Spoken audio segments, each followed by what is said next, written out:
The Affair of the Treasonous General. A Sherlock Holmes Mystery by Dr. John H. Watson. Chapter 1. A Summons in the Fog. The autumn of 1895 had settled upon London with a peculiar melancholy.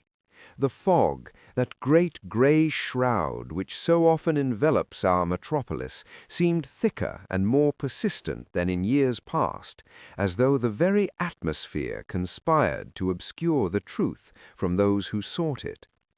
It was during this season of mists and shadows that I found myself once again drawn into the orbit of my friend Mr. Sherlock Holmes, and into a case which would test even his remarkable powers of observation and deduction. I had been residing at my own establishment in Kensington for some months, having married and established a modest medical practice. Yet I confess that domestic tranquillity, however pleasant, could not entirely supplant the thrill of those adventures I had shared with Holmes at our old lodgings in Baker Street. My wife, understanding soul that she was, recognized the restlessness that occasionally overtook me, and it was with her blessing that I maintained my connection with the consulting detective whose methods had so revolutionized the science of criminal investigation. It was on a Thursday morning, the 23rd of October, that a telegram arrived which would set in motion the events I am about to relate. I was at breakfast, perusing the morning papers with that mixture of interest and ennui which characterizes the professional man's engagement with current affairs, when my housekeeper brought in the yellow envelope. "A telegram, Doctor," she announced, placing it beside my coffee cup with the solemnity such communications invariably inspire. I opened it with fingers that trembled slightly, not from apprehension, I hasten to add, but from anticipation. The message was characteristically brief. "Come at once if convenient. If inconvenient, come all the same. Most singular case. Holmes." I smiled at the familiar peremptory tone. Holmes had never been one to waste words, nor to consider that others might have pressing engagements of their own. Yet I confess that my heart leapt at the summons. Within the hour I had arranged for a colleague to attend to my patients, donned my coat and hat, and was rattling through the fog-bound streets in a hansom cab toward Baker Street. The journey, though familiar, never failed to stir something within me.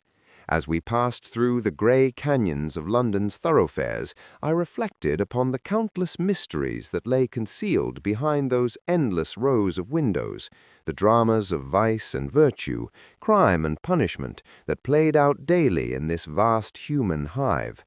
And I thought, too, of the singular man who had made it his life's work to illuminate the darkest corners of human behavior with the bright lamp of reason. Mrs. Hudson admitted me with her customary warmth, though I detected a certain anxiety in her manner. "Oh, Dr. Watson, I am glad you've come," she said in a lowered voice as she took my coat. "Mr. Holmes has been in such a state since the inspector called this morning, pacing about, smoking that dreadful pipe, and refusing his breakfast entirely. You know how he gets when a case interests him." I did indeed know.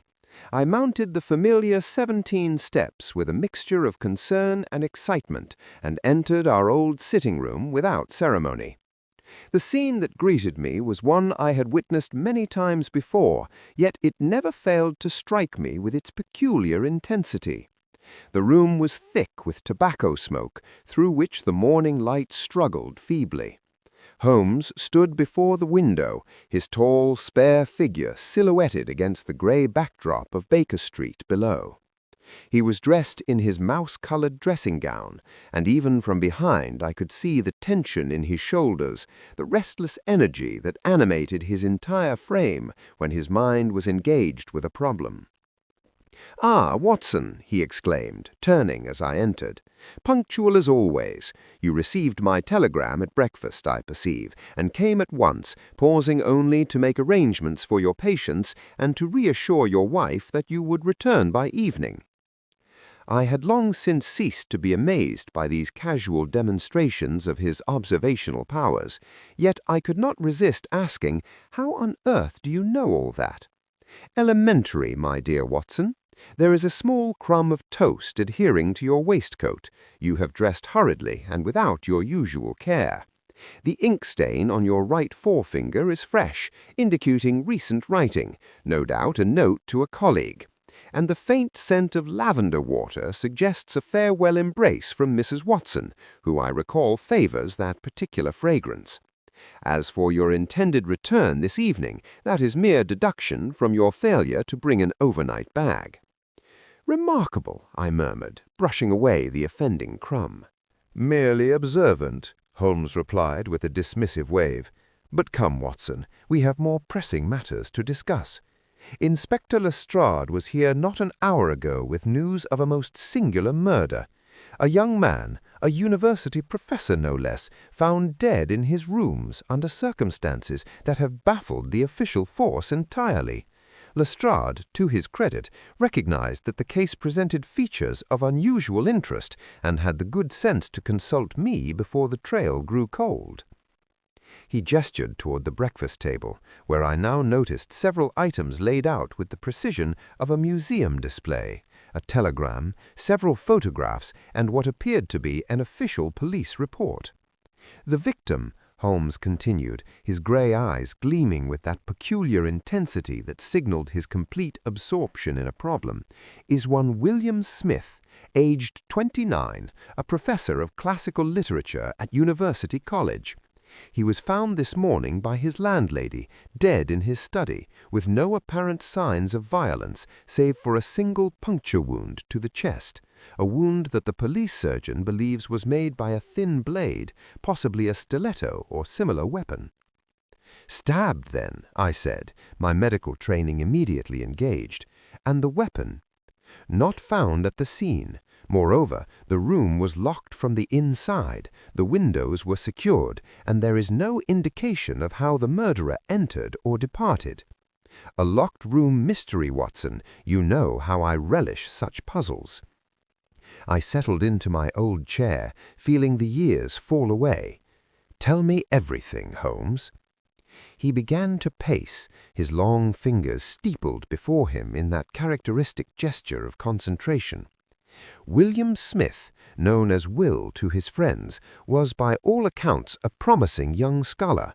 He had recently been appointed to a lectureship at University College, a position of some prestige for a man of his years. He was engaged to be married to a Miss Alice Campbell, daughter of General John Campbell, a distinguished military officer with considerable influence in government circles. A respectable match, I observed. Indeed.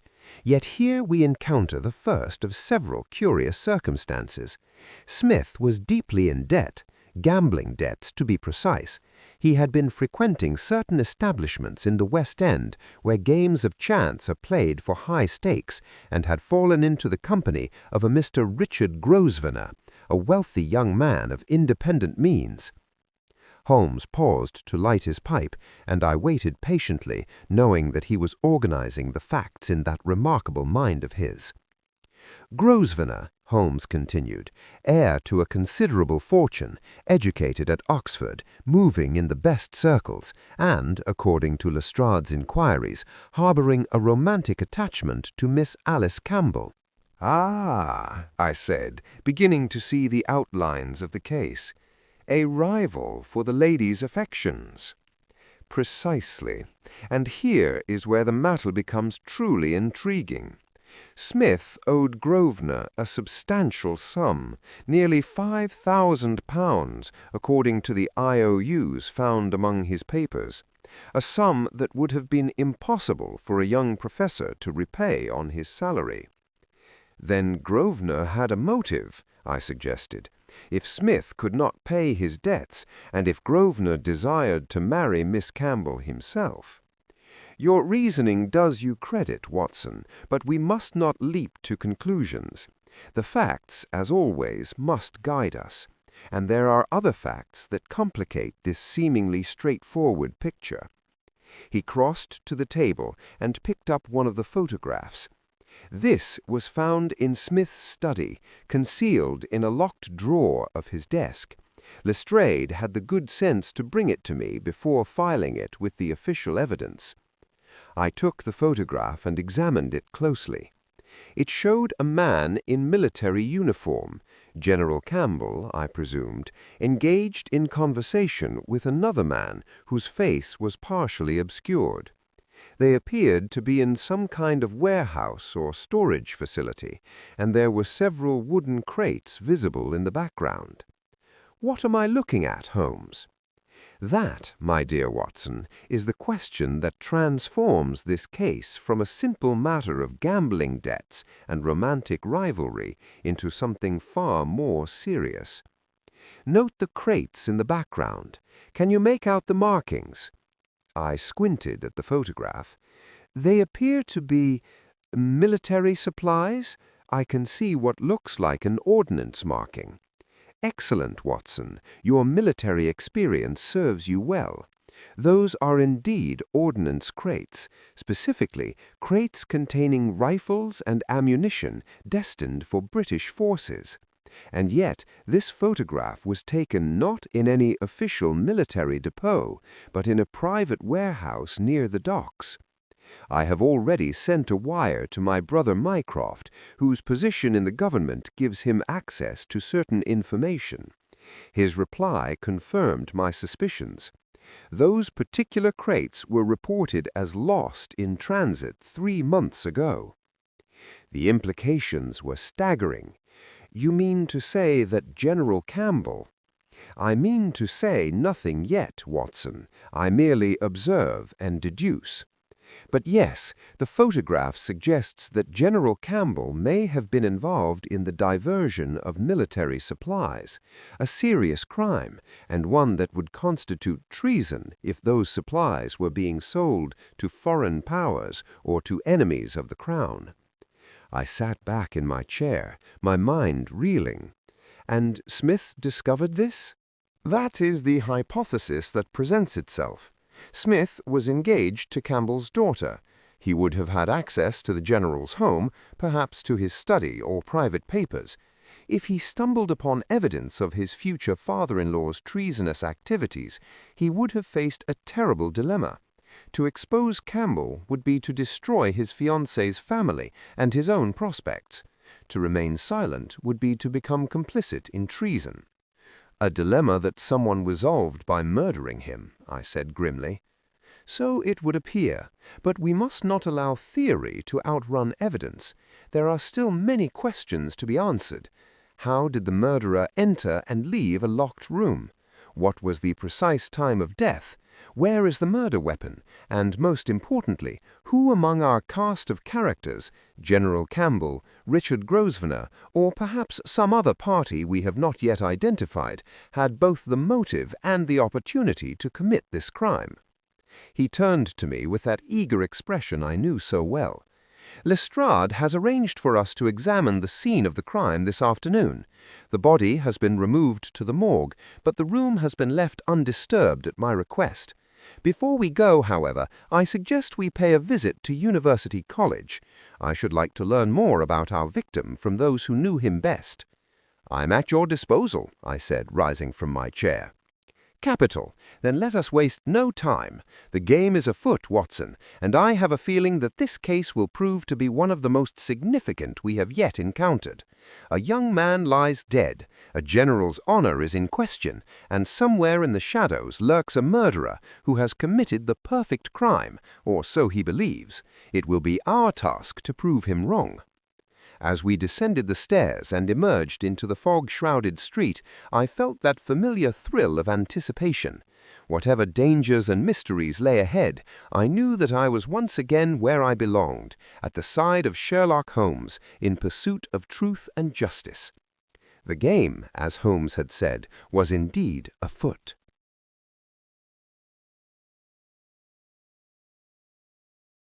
Chapter 2. The Halls of Learning.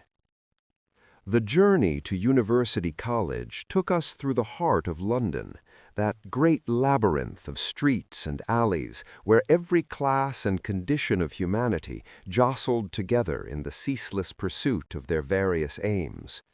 Holmes sat in silence for most of the journey, his keen eyes observing the passing scene with that peculiar intensity that characterized his every waking moment. I had learned long ago not to interrupt these periods of contemplation, for it was during such times that his remarkable mind was most actively engaged in the analysis of whatever problem occupied him. As our cab turned into Gower Street, Holmes finally spoke.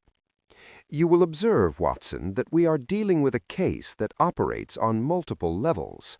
On the surface, we have what appears to be a crime of passion or financial desperation, a young man murdered, perhaps by a romantic rival or a creditor. But beneath that surface, we glimpse something far more sinister, the possibility of treason at the highest levels of military command." "You believe General Campbell is guilty, then?" "I believe nothing yet. I merely note the possibilities. The photograph is suggestive, certainly, but it is not conclusive. It could have been taken out of context, or it could be a forgery designed to implicate the general. We must gather more evidence before we can form any definite conclusions." The cab drew up before the imposing facade of University College, that temple of learning which had been established some 70 years earlier as a secular alternative to the ancient universities of Oxford and Cambridge. Students in their academic gowns hurried past us, their young faces animated with the earnest discussions that characterize university life. It seemed almost incongruous that murder should have touched this place of scholarship and enlightenment. Holmes had sent a telegram ahead of our arrival, and we were expected. A porter directed us to the office of Professor Edmund Blackwood, the head of the Department of Classical Literature, and, we were informed, a close colleague of the deceased William Smith. Professor Blackwood proved to be a man of perhaps 50 years, with the stooped shoulders and pale complexion that often characterize those who spend their lives among books.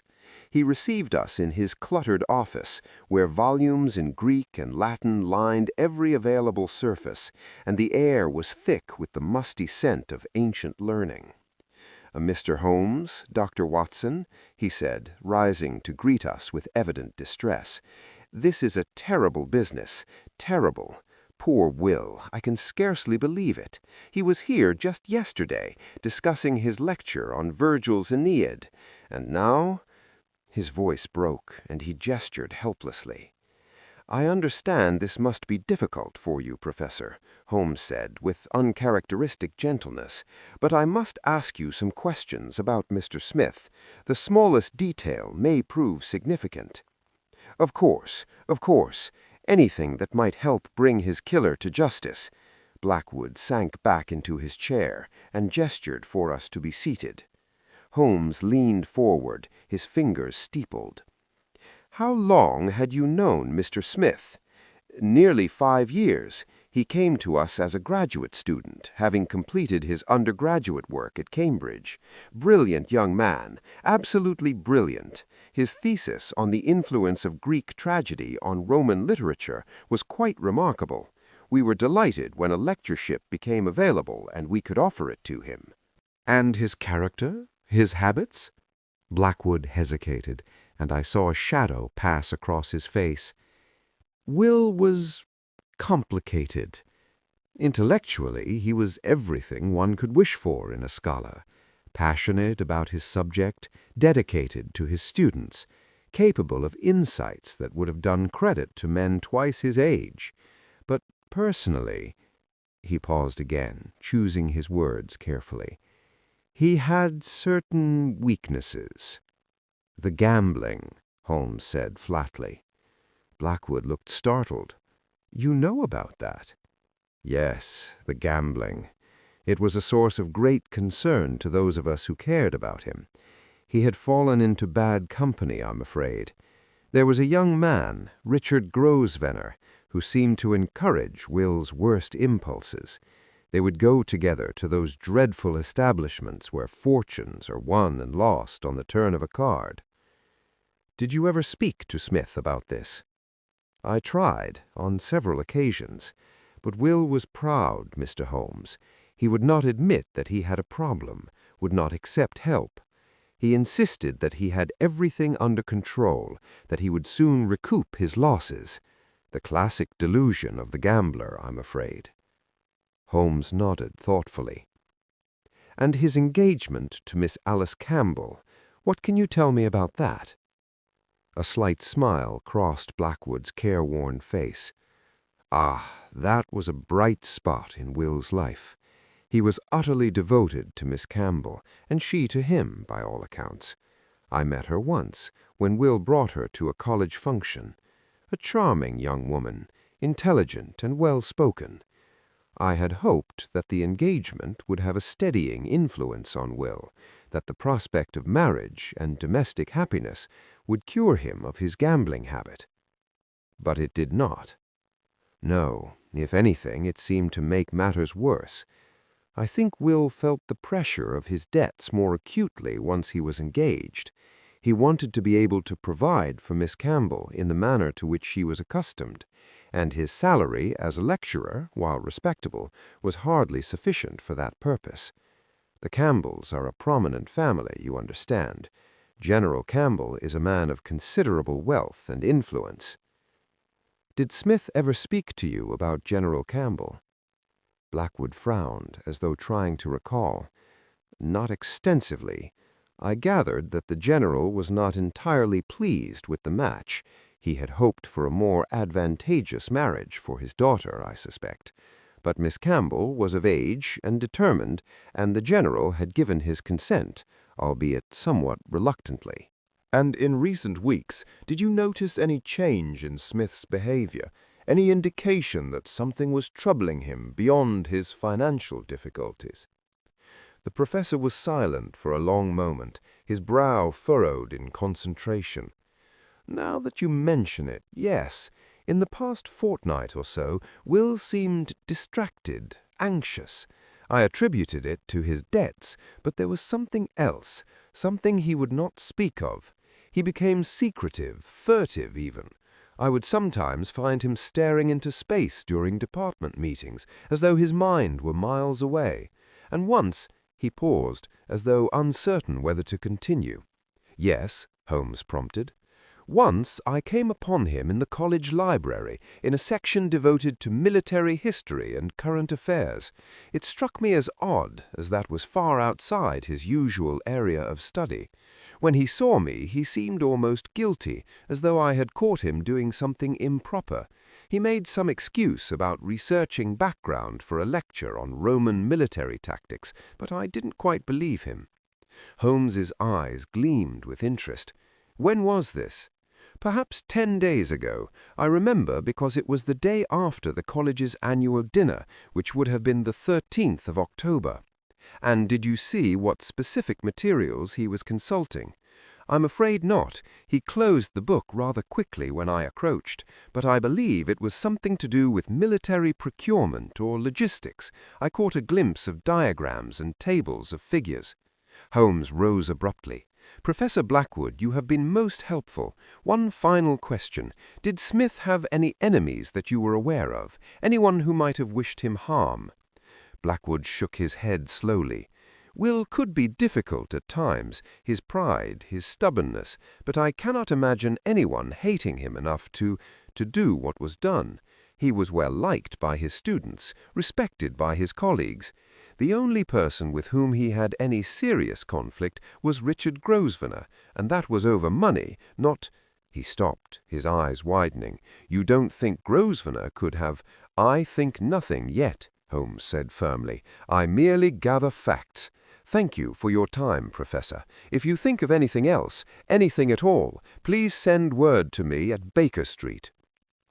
As we left the professor's office and made our way back through the college corridors, I ventured a question.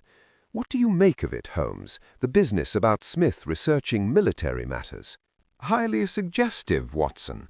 It confirms my hypothesis that Smith had stumbled upon something related to General Campbell's activities. He was investigating, trying to understand what he had discovered. The question is, what did he learn, and did that knowledge lead directly to his death? We emerged into the quadrangle, where students were gathered in small groups, their conversations subdued. News of Smith's death had clearly spread through the college, casting a pall over the usual academic bustle. "I should like to speak with some of Smith's students," Holmes said. "Young people often observe more than their elders give them credit for, and they may have noticed things that Professor Blackwood missed." He approached a group of 3 young men who stood near the entrance to the library, their faces grave. "Gentlemen," he said, "I am Sherlock Holmes, and this is my colleague, Dr. Watson. We are investigating the death of Professor Smith. Might I have a moment of your time?" The students exchanged glances. Then one of them, a tall young man with earnest eyes, stepped forward. "Of course, sir. We're all terribly shocked by what's happened. Professor Smith was one of the best lecturers in the college. Your name, if you please?" "Thomas Hartley, sir. I was in Professor Smith's seminar on Roman poetry." "And these are your classmates?" "Yes, sir. James Pemberton and David Ashford." Holmes studied them with that penetrating gaze that seemed to see into the very soul. "Tell me, Mr. Hartley, when did you last see Professor Smith?" "Yesterday afternoon, sir. He gave a lecture on the Aeneid at 2 o'clock. I was there, along with perhaps 20 other students." "And how did he seem?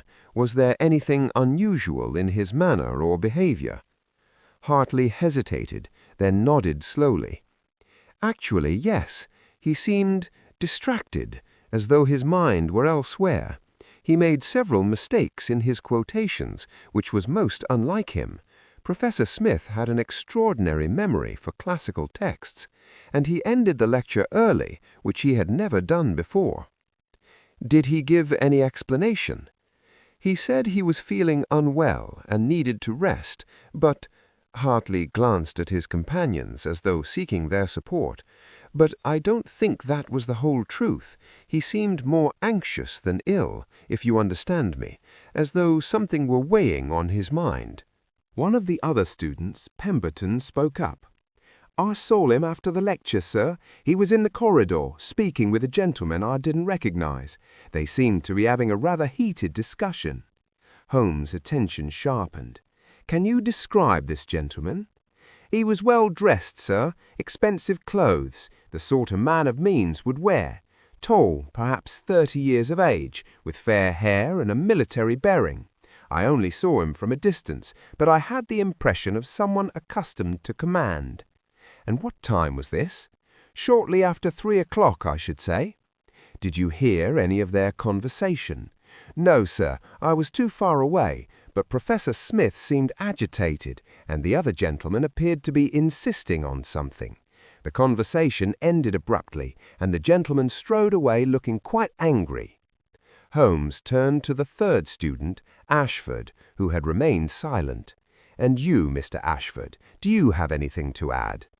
The young man shifted uncomfortably. "I'm not sure if it's relevant, sir, but about a week ago I saw Professor Smith in the company of Mr. Richard Grosvenor. They were in a coffee house near the college, and they appeared to be arguing. I couldn't hear what they were saying, but Mr. Grosvenor seemed quite agitated, and Professor Smith looked, well, frightened, if I'm honest." "Frightened?" I interjected. "Are you certain?" "Yes, Doctor. It was quite unlike him. Professor Smith was usually so confident, so self-assured, but that day he looked like a man who had received terrible news." Holmes questioned the students for several more minutes, extracting every detail they could recall about Smith's recent behavior and associations. When at last he was satisfied, he thanked them, and we made our way back to the street. "Well, Watson," he said as we hailed a cab, "the picture grows clearer, does it not? Smith was under pressure from multiple directions: his gambling debts to Grosvenor, his engagement to Miss Campbell, and his discovery of something that frightened him, something connected to General Campbell and military supplies. The question is, which of these factors led directly to his murder? "Where to now?" I asked as we settled into the cab. "To the scene of the crime, my dear fellow. Lestrade will be waiting for us, and I am most eager to examine the locked room in which our victim met his end. It is there, I believe, that we shall find the key to this entire mystery." As we rattled through the London streets, I found myself reflecting on the complexity of the case. What had begun as a seemingly straightforward murder was revealing itself to be a web of interconnected motives and secrets, any one of which might have led to William Smith's death. And at the center of that web sat the enigmatic figure of General John Campbell, a man whose honor and loyalty to the crown were now very much in question. The fog had thickened during our time at the college, and the afternoon light was already beginning to fade. London in autumn can be a melancholy place, and never more so than when one is engaged in the investigation of a violent death. Yet I felt, as always in Holmes's company, a sense of purpose and anticipation. Whatever darkness we were about to confront, I knew that the light of reason and justice would ultimately prevail. Or so I hoped.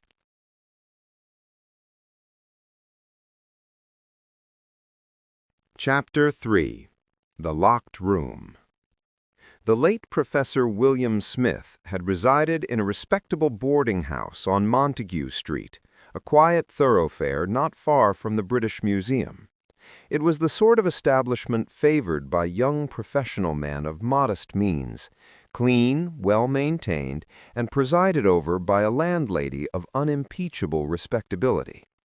As our cab drew up before the narrow brick facade, I could see Inspector Lestrade's familiar figure pacing impatiently on the pavement, his sharp features drawn with concern.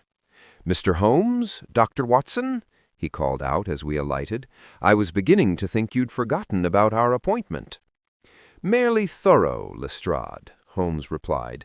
"We have been gathering information about our victim.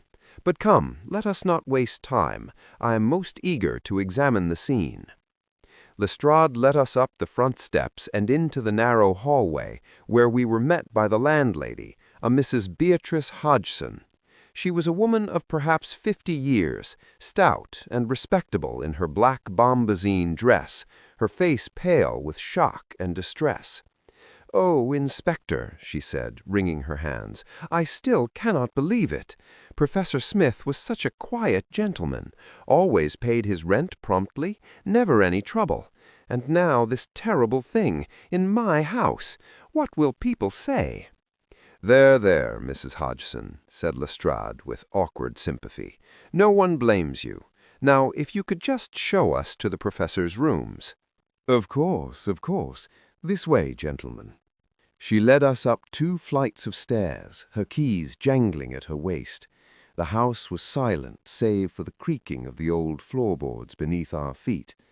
At the top of the 2nd flight, she stopped before a door that bore a police seal. "This is it," she said, her voice trembling. "I found him this morning, just after 8 o'clock. I had brought up his breakfast tray, as I always do, and when he didn't answer my knock, I used my key to enter, and there he was, sitting at his desk, quite dead. I've never seen such a sight in all my life." "You have my sympathy, Mrs. Hodgson," Holmes said gently, "but I must ask you some questions. You say you used your key to enter. Was the door locked?" "Yes, sir, locked from the inside, as it always was. Professor Smith was most particular about his privacy. He would lock the door each evening before retiring." "And the windows?" "Closed and latched, sir.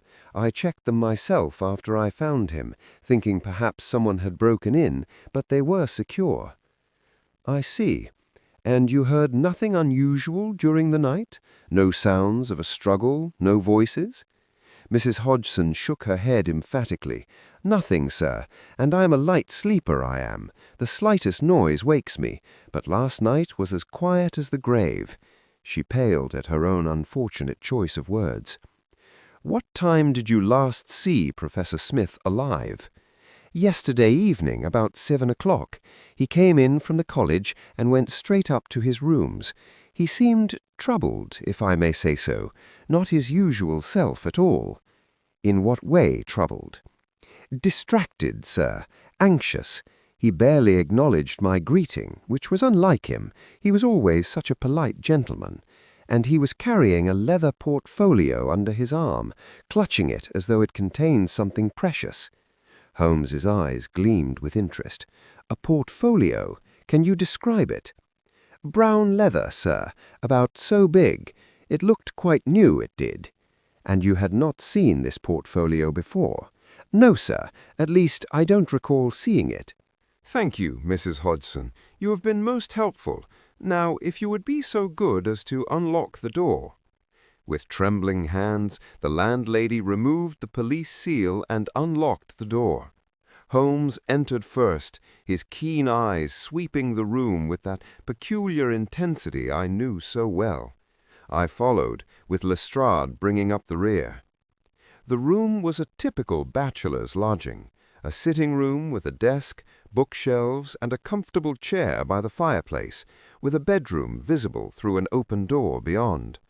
But it was the desk that immediately drew our attention, for it was there that William Smith had met his end. The body had been removed, but the scene remained otherwise undisturbed at Holmes's request. Papers were scattered across the desk's surface, and a chair lay overturned on the floor. A dark stain on the carpet marked where Smith had fallen. Holmes stood in the doorway for a long moment, his eyes closed, as though committing every detail of the scene to memory. Then he began his examination, moving with the methodical precision of a surgeon. "Note the position of the overturned chair, Watson," he said, pointing. "It suggests that Smith rose suddenly from his desk, perhaps in alarm or surprise. And see here." He indicated several papers that had fallen to the floor. "These were swept from the desk in haste. Someone was searching for something." "The murderer?" I suggested. "Possibly, or Smith himself in his final moments. Lestrade, you said the wound was to the chest." "Yes, Mr. Holmes, a single puncture wound, just below the sternum. The police surgeon believes it pierced the heart. Death would have been nearly instantaneous." Holmes knelt beside the dark stain on the carpet, examining it closely with his magnifying glass. "The blood pattern is consistent with that assessment. Smith was standing when he was struck, then fell backward. But here is what interests me." He pointed to several small spots of blood leading away from the main stain, toward the door. "These suggest that the murderer stepped in the blood, then walked toward the exit. Yet Mrs. Hodgson found the door locked from the inside. How do you explain that, Lestrade?" The inspector frowned. "I confess I cannot, Mr. Holmes. It's a regular puzzle.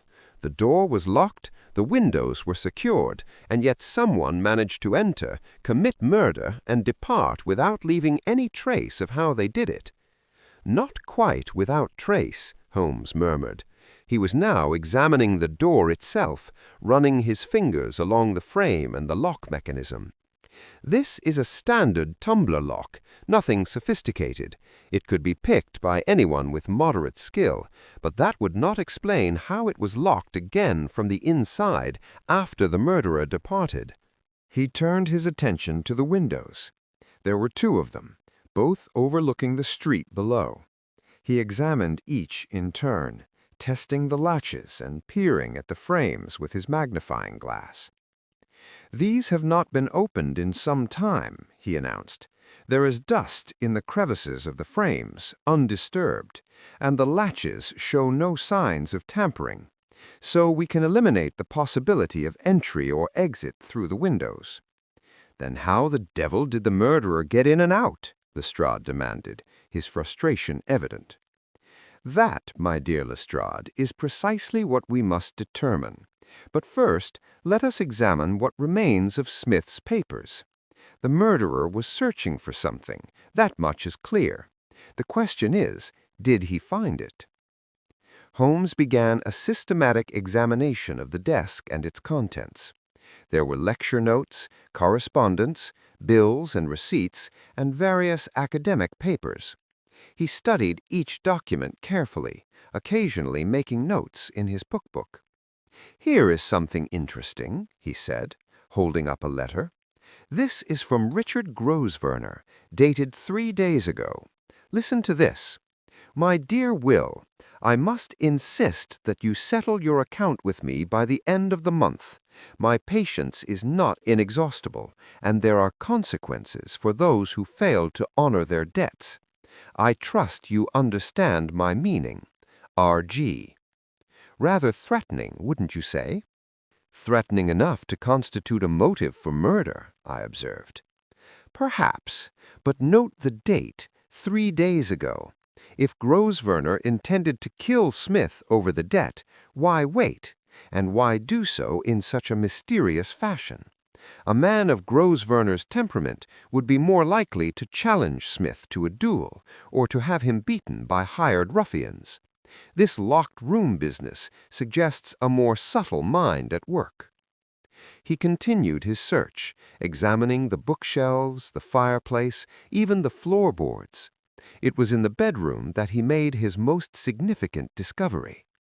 "Watson, Lestrade, come here," he called out. We found him kneeling beside the bed, examining something on the floor. It was a small scrap of paper, partially burned. "This was under the bed," he explained. "Smith must have attempted to burn it in the fireplace, but this fragment escaped and was blown under the bed by the draught. Look, you can still make out a few words." I peered at the charred scrap. The handwriting was elegant, clearly that of an educated person. I could make out only a few words: must meet, docks, midnight, destroy all. "A fragment of a letter," Holmes said. "And note the quality of the paper, expensive, the sort used by persons of rank.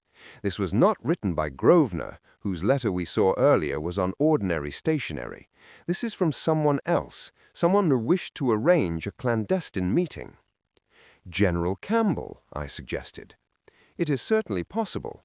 The reference to the docks is suggestive, given what we know about the photograph of military supplies. But we must not leap to conclusions." He pocketed the fragment carefully, then resumed his search. In the wardrobe he found Smith's clothes neatly arranged, and in a drawer a small collection of personal items, cufflinks, a watch, a few photographs. "Ah," Holmes said, examining one of the photographs. "Here is Miss Alice Campbell, I presume, a handsome young woman. And this must be General Campbell himself." He showed me the photograph. It depicted a stern-looking man in military uniform, with iron-gray hair and a commanding presence. Beside him stood a young woman of perhaps 23 years, with delicate features and an intelligent expression. "They make a striking pair," I observed. "One can see why Smith was attracted to her." "Indeed. But where is the leather portfolio that Mrs. Hodgson mentioned? It is not here, nor was it on the desk. Either Smith hid it somewhere, or the murderer took it." We searched the rooms thoroughly, but the portfolio was nowhere to be found. Holmes stood in the center of the sitting room, his brow furrowed in concentration. "Let us reconstruct the events of last evening," he said. "Smith returns home at 7 o'clock, carrying a leather portfolio. He is anxious, distracted.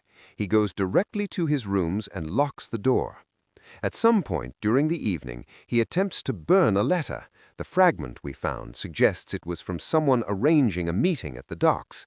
Then, sometime during the night, he is murdered by a single stab wound to the chest. The murderer searches his papers, possibly taking the portfolio, and then departs, somehow managing to lock the door from the inside. Does that summary accord with the facts as we know them?" It does, Lestrade agreed, but it doesn't explain how the murderer got in and out. No, it does not, and that is the central mystery we must solve. But I believe I am beginning to see the outlines of the truth. Come, Watson, Lestrade, I have seen enough here. It is time we paid a visit to Mr. Richard Grosvenor. I should very much like to hear what he has to say about his relationship with the deceased. As we prepared to leave, Holmes paused at the door and turned back to survey the room one final time. "A young man's life cut short," he murmured. "All his hopes and dreams, his learning and promise, reduced to a blood-stain on a carpet. It is a sobering reminder, Watson, of the fragility of human existence and the terrible consequences of human wickedness. But I promise you this: whoever committed this crime, however cleverly they may have concealed their method, will not escape justice. The truth will out, as it always does." We descended the stairs in silence, each lost in our own thoughts. Mrs. Hodgson was waiting in the hallway, her face anxious. "Did you find anything, gentlemen?" she asked. "Any clue as to who could have done this terrible thing?" "We are making progress, Mrs. Hodgson," Holmes assured her. "Tell me, did Professor Smith have many visitors?" "Not many, sir. Mr. Grosvenor called occasionally, though I can't say I cared for him much. Too smooth by half, if you ask me. And Miss Campbell came once or twice, always properly chaperoned, of course. And then there was the military gentleman." Holmes's attention sharpened. "Military gentleman? When was this?" "About a week ago, sir. A tall man in civilian clothes, but with a military bearing, if you know what I mean. He asked for Professor Smith, and they spoke in the sitting-room for perhaps half an hour. I couldn't hear what they said, but when the gentleman left he looked most displeased." "Can you describe him more fully?" "Well, sir, he was perhaps 50 years of age, with grey hair and a stern expression. Quite distinguished-looking he was. Spoke with the accent of a gentleman." "And you had not seen him before?" "No, sir, that was the only time he called." Holmes exchanged a significant glance with me. "Thank you, Mrs. Hodgson. You have been most helpful. If you remember anything else, please send word to me at Baker Street immediately." As we emerged into the fog-shrouded street, Lestrade shook his head in bewilderment. "I confess, Mr. Holmes, I'm more confused now than when we started. A locked room, a missing portfolio, burned letters, and a mysterious military visitor? How does it all fit together?" "Patience, Lestrade. The pieces of the puzzle are beginning to fall into place, but we need more information. Watson, I believe we should call upon Mr. Richard Grosvenor without delay. His residence is in Mayfair, I believe." "According to the address on his letter, yes," I confirmed. "Then let us go there at once. The afternoon is advancing, and we have much yet to accomplish before this day is done." As we climbed into a cab and set off through the darkening streets, I found myself reflecting on the strange case that had drawn us in. A locked-room murder, a web of debts and romantic entanglements, and the shadow of treason hanging over it all.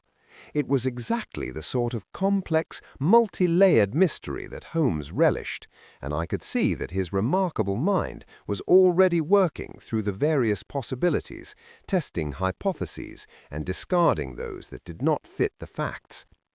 The game was indeed afoot, and I had no doubt that before long Sherlock Holmes would unravel this tangled skein and bring the guilty party to justice. But first we had to confront Richard Grosvenor, the wealthy young man who had lured William Smith into gambling debts and who harbored romantic feelings for Smith's fiancée. What would he tell us? And more importantly, what would he conceal? The answers, I suspected, would bring us one step closer to solving the mystery of the locked room and the murder of Professor William Smith.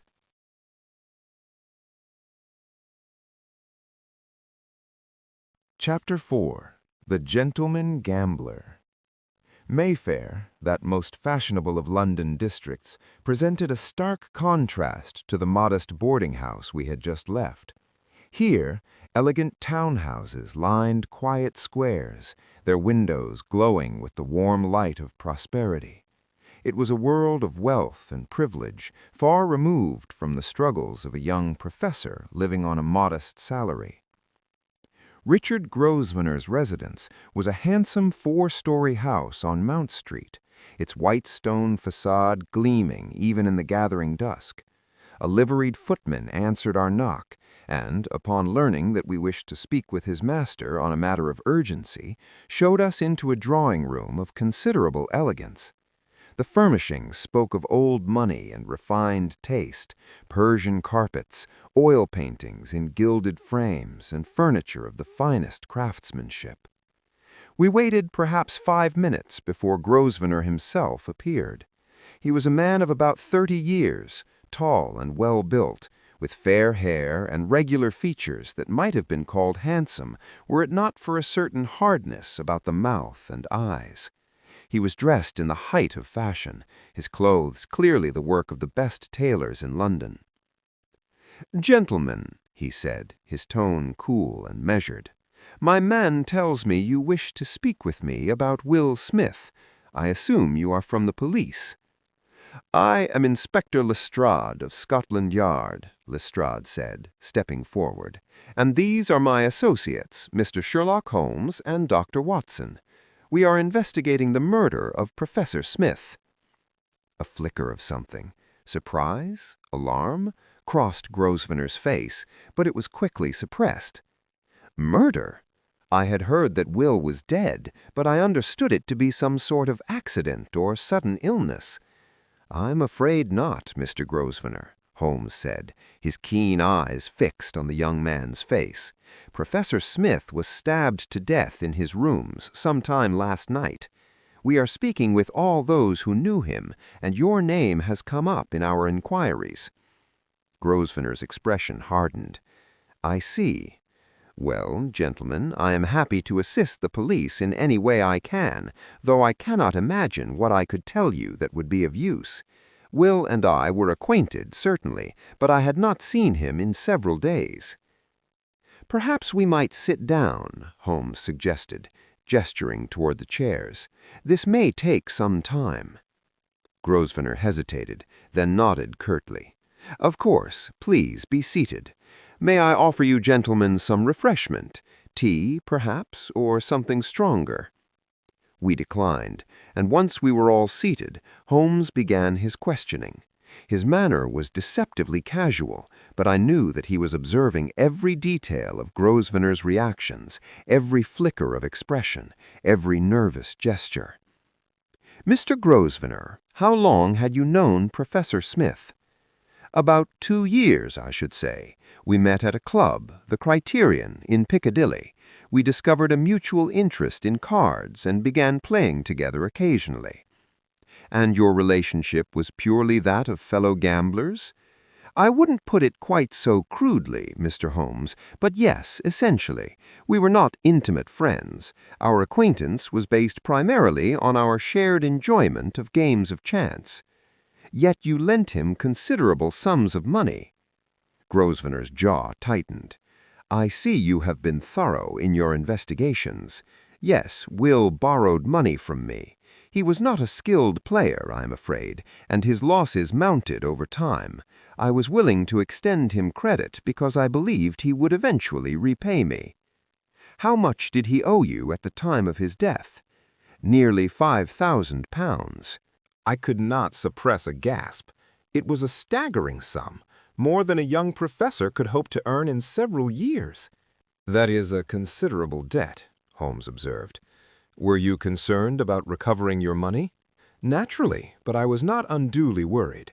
Will was engaged to marry Alice Campbell, and I understood that General Campbell was a wealthy man.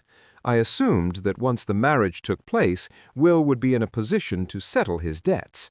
"And if the marriage did not take place?" Grosvenor's eyes narrowed. "What are you suggesting, Mr. Holmes?"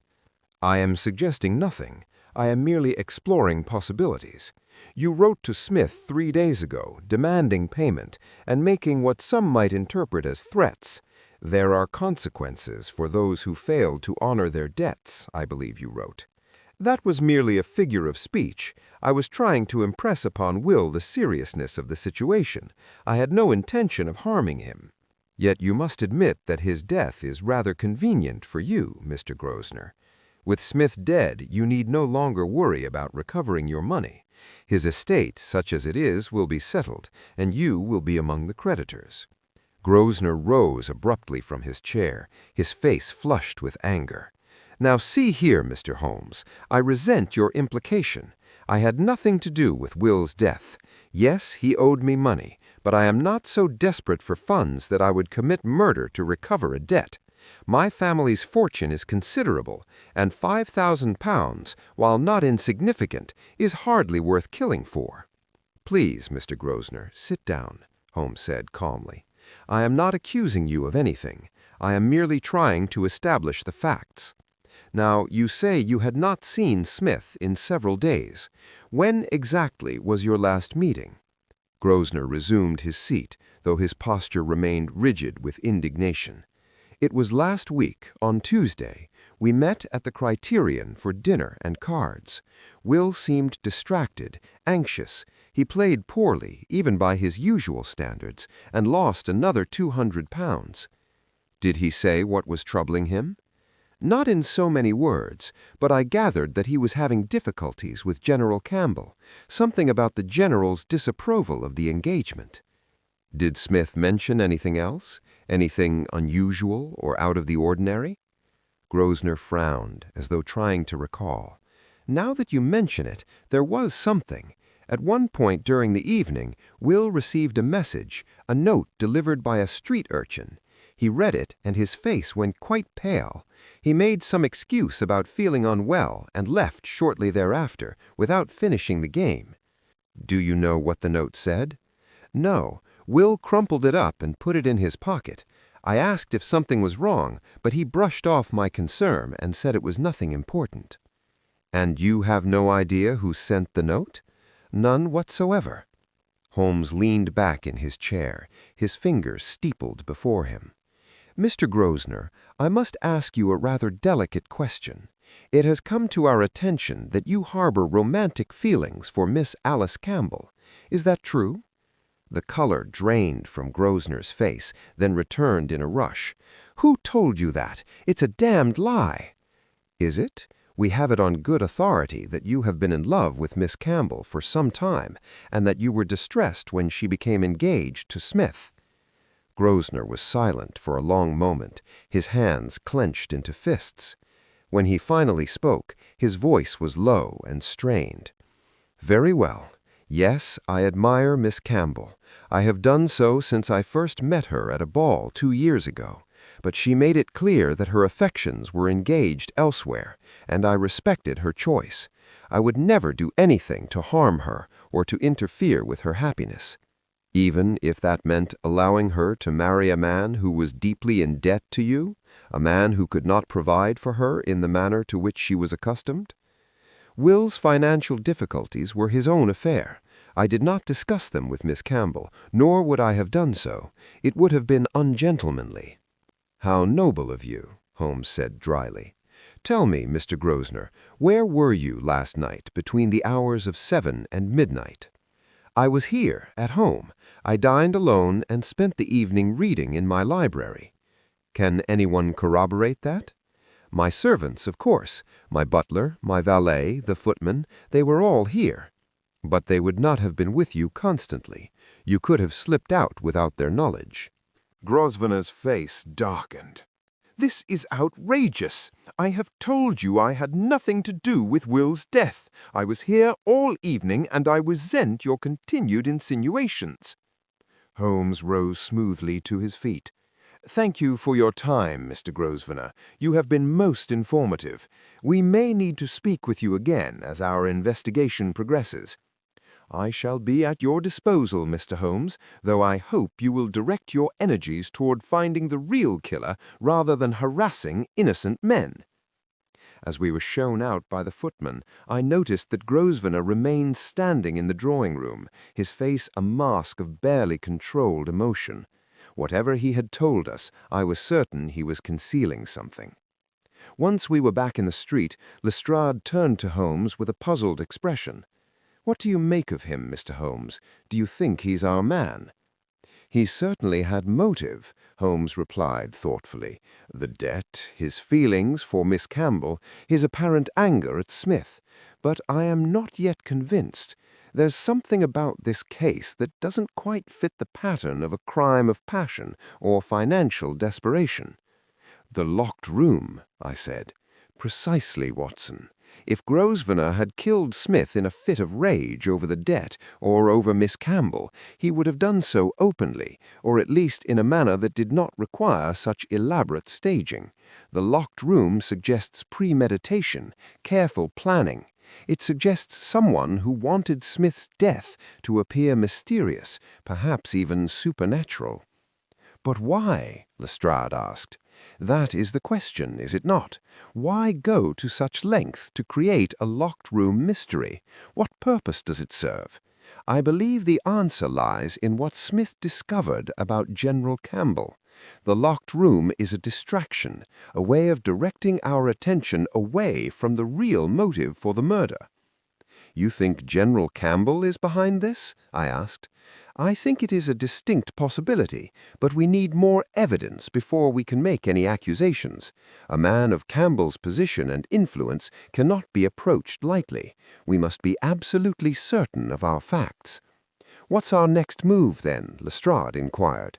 Holmes consulted his watch.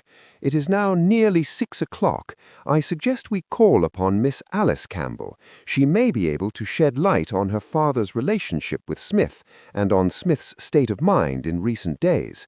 The Campbells reside in Belgravia, I believe?" "Yes," Lestrade confirmed. "I have the address, Eaton Square." "Excellent. Let us go there at once. And, Lestrade, I would ask that you allow me to conduct the interview. Miss Campbell has just lost her fiancé, and she will be in a delicate emotional state. A gentle approach will be more likely to yield useful information than official police questioning." "As you wish, Mr. Holmes. You've never steered me wrong yet." As we made our way through the darkening streets toward Belgravia, I found myself reflecting on the case. We had now interviewed several key figures, Professor Blackwood, Smith's students, Richard Grosvenor, and each had added another piece to the puzzle. Yet the central mystery remained. How had the murderer entered and left a locked room? And what was the connection between Smith's murder and the photograph suggesting General Campbell's involvement in the theft of military supplies? I glanced at Holmes, who sat in silence, his eyes half closed in concentration. I knew that expression well. His remarkable mind was sifting through the evidence, testing theories, looking for the pattern that would make sense of the seemingly disparate facts, and I had no doubt that, given time, he would find it. But time, as we were about to discover, was a luxury we might not have, for the case was about to take a turn that none of us could have anticipated, and the stakes were about to become far higher than a simple murder investigation. The game, as Holmes had said, was afoot, but we were about to learn that we were not the only players, and that the game itself was far more dangerous than we had imagined.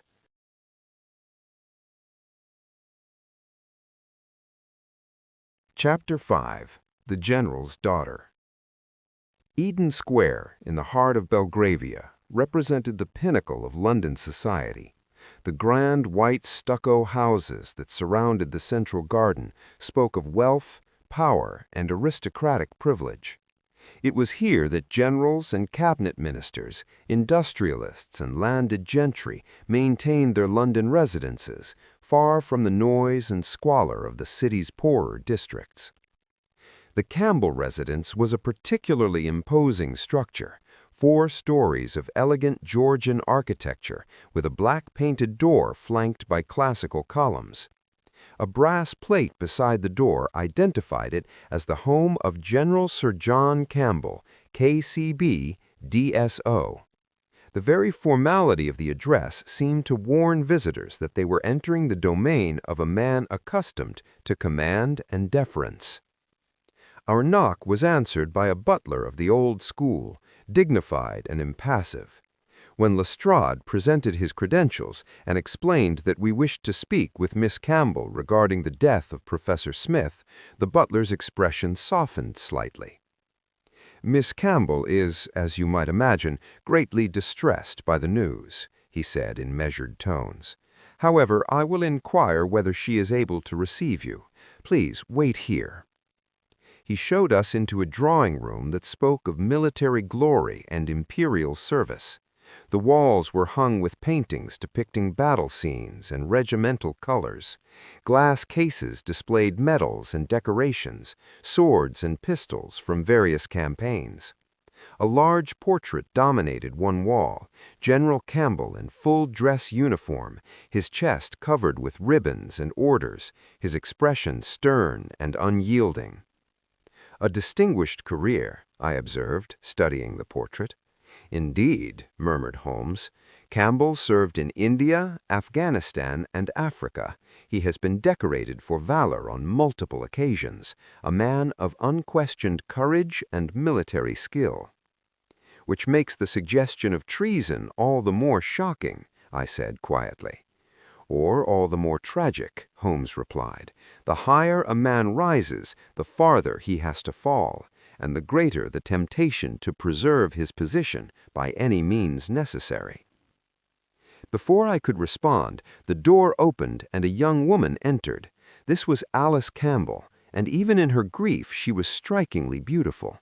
She was dressed in black, her face pale, her eyes red from weeping, yet there was a dignity in her bearing, a strength that spoke of her father's military heritage. "Gentlemen," she said, her voice steady despite her evident distress, "Graves tells me you are investigating Will's death. Please sit down. I will help you in any way I can." We resumed our seats, and Holmes spoke with a gentleness I had rarely heard him from. "Miss Campbell, please accept our condolences on your loss. I know this must be a terrible time for you." "Thank you, Mr. Holmes. It is difficult to comprehend. Will was so full of life, so passionate about his work, and now he is gone, and I cannot understand why anyone would want to harm him." "That is what we are trying to determine. Miss Campbell, when did you last see Professor Smith?" 2 days ago, on Tuesday afternoon. He called here, and we took tea together in this very room. My father was out, attending to business at the War Office." "And how did Professor Smith seem? Was there anything unusual in his manner?" Alice hesitated, her hands twisting in her lap. "She was troubled, more so than I had ever seen him. He seemed to be struggling with some decision, some burden that he could not share with me." "Did he give any indication of what was troubling him?" Not directly, but he asked me several questions about my father, about his work, his associates, his recent activities. It struck me as odd at the time, but I attributed it to nervousness about our upcoming marriage. Will was always somewhat intimidated by my father. "That is understandable," Holmes said. "General Campbell is a formidable man. Did Smith ask anything specific about your father's work?" Alice frowned, trying to recall. "He asked about my father's recent trips to the docks. My father has been overseeing the shipment of military supplies to various outposts of the Empire, and he has been spending a great deal of time at the warehouses near the Thames. Will seemed particularly interested in this, though I could not understand why." "And what did you tell him?" "Only what I knew, which was very little. My father does not discuss his military duties with me. He believes such matters are not appropriate for ladies." A note of bitterness crept into her voice. Holmes leaned forward slightly. "Miss Campbell, I must ask you a difficult question. Did you have any reason to believe that your father disapproved of your engagement to Professor Smith?" Alice's eyes filled with tears. "My father, he had hoped I would marry someone of higher social standing, someone with wealth and position. He felt that Will, for all his intelligence and promise, was not a suitable match for a Campbell. But I loved Will, Mr. Holmes. I loved him with all my heart, and I was determined to marry him regardless of my father's objections. And your father had accepted this? Reluctantly, he had given his consent, though I knew he was not pleased. But he would never have harmed Will. My father is a man of honor, Mr. Holmes. Whatever his faults, he would never stoop to murder. Holmes's expression was sympathetic but probing. I am sure you believe that, Miss Campbell, but I must ask, did you ever observe any interaction between your father and Professor Smith that struck you as unusual or concerning? Alice was silent for a long moment, her face troubled. There was one incident, she said finally. About 10 days ago, I came upon my father and Will in my father's study.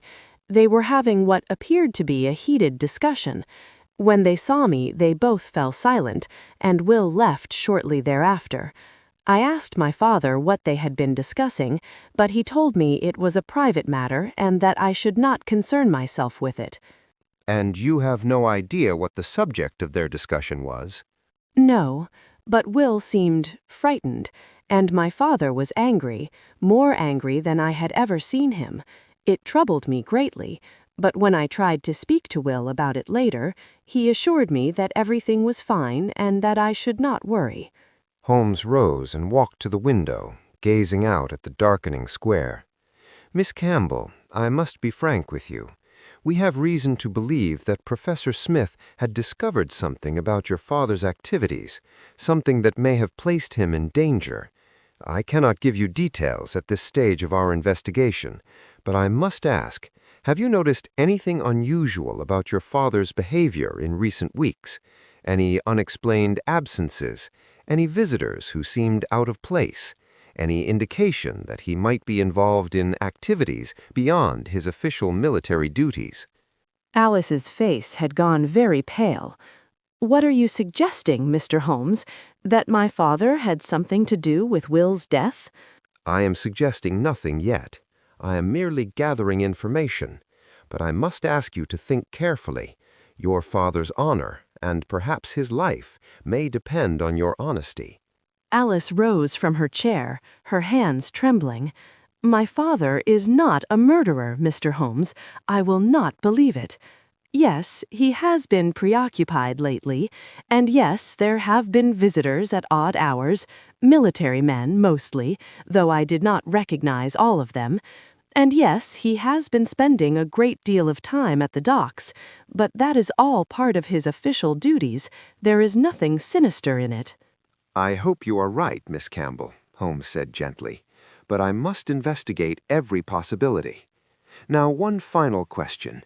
Did Professor Smith ever mention a man named Richard Grosvenor to you? A shadow crossed Alice's face.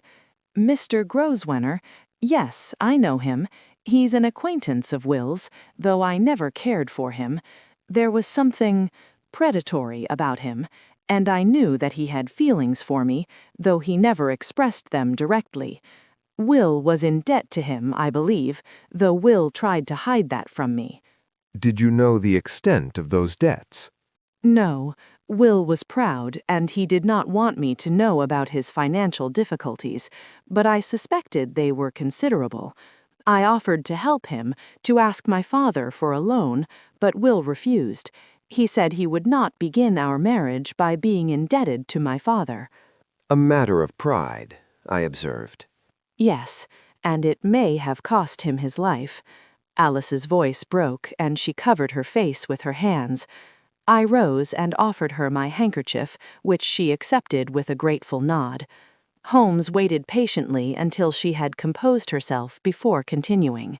Miss Campbell, is your father at home? I should very much like to speak with him. He is at the War Office. He left this morning and said he would not return until late this evening. He has been working long hours lately, preparing for some important meeting or inspection. I'm not certain of the details. I see. Then we shall call upon him there. Thank you for your time, Miss Campbell. You have been most helpful, and I am sorry to have distressed you further. As we rose to leave, Alice caught Holmes's sleeve. Mr. Holmes, please, Find out who killed Will. Find out the truth. But please do not destroy my father in the process. He is all I have left now." Holmes looked at her with an expression of profound sympathy. "I can promise you only this, Miss Campbell. I will discover the truth, wherever it may lead, and I will do so with as much consideration for your father's position as the facts allow. But if he is guilty of wrongdoing, I cannot shield him from the consequences. Justice must be served." Alice nodded, tears streaming down her face. "I understand. Thank you, Mr. Holmes." As we left the house and emerged into the cold evening air, Lestrade shook his head. Poor girl, to lose her fiancé and potentially her father as well. It's a terrible business. "It is indeed," Holmes agreed, "but we must not allow sympathy to cloud our judgment. The facts are becoming clearer, gentlemen. Smith discovered something about General Campbell's activities at the docks, something involving the theft and diversion of military supplies.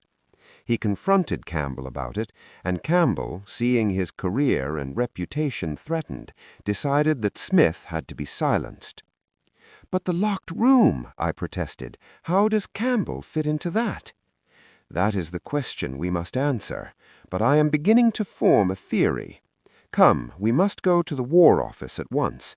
I want to confront Campbell while the evidence is fresh in our minds." "Do you think that's wise?" Lestrade asked. "A man of Campbell's position, we should tread carefully." "We have trodden carefully long enough," Holmes said firmly. "A young man is dead, and I believe we are close to identifying his killer. The time of caution is past. The time of action has come." As we hailed a cab and set off toward Whitehall, I felt a sense of foreboding. We were about to confront one of the most powerful men in the British military establishment, a man with connections at the highest levels of government. If Holmes was wrong, the consequences could be severe, but if he was right, we were about to expose a traitor and a murderer. The fog had thickened as night fell, and the streets of London seemed to close in around us. Somewhere in this vast city, a killer walked free, confident that his crime would never be solved. But Sherlock Holmes had never failed to bring a murderer to justice, and I had no doubt that this case would be no exception. The game was reaching its climax, and soon, very soon, we would know the truth.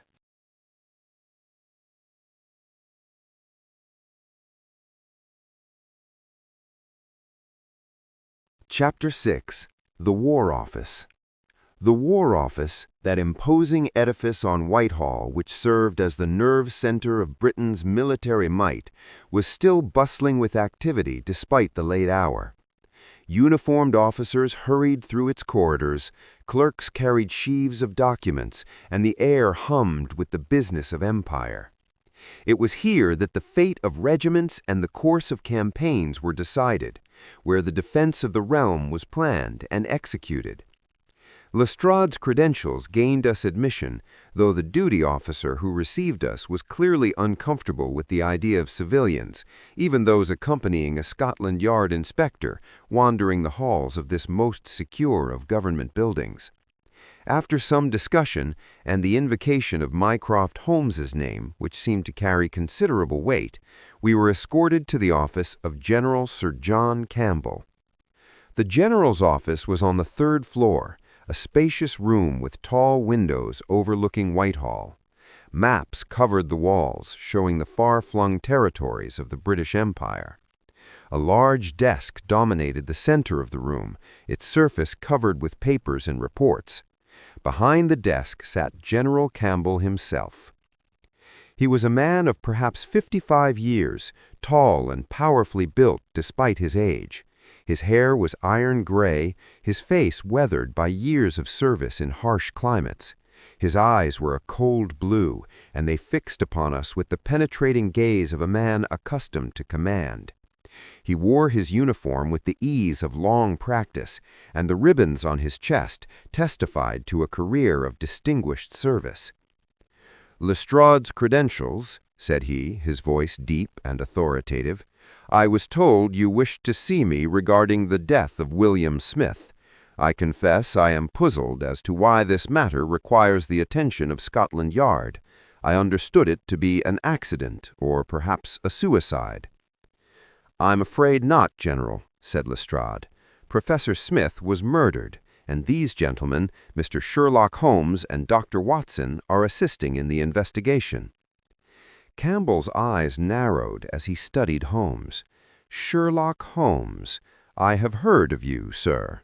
My brother Mycroft speaks highly of your abilities, but I failed to see what this has to do with me. I barely knew young Smith beyond the fact that he was engaged to my daughter." "That is not entirely accurate, is it, General?" Holmes said quietly. "You knew Smith rather better than you suggest.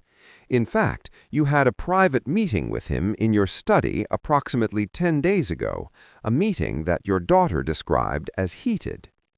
Campbell's expression hardened. "My daughter has been speaking to you. I might have known.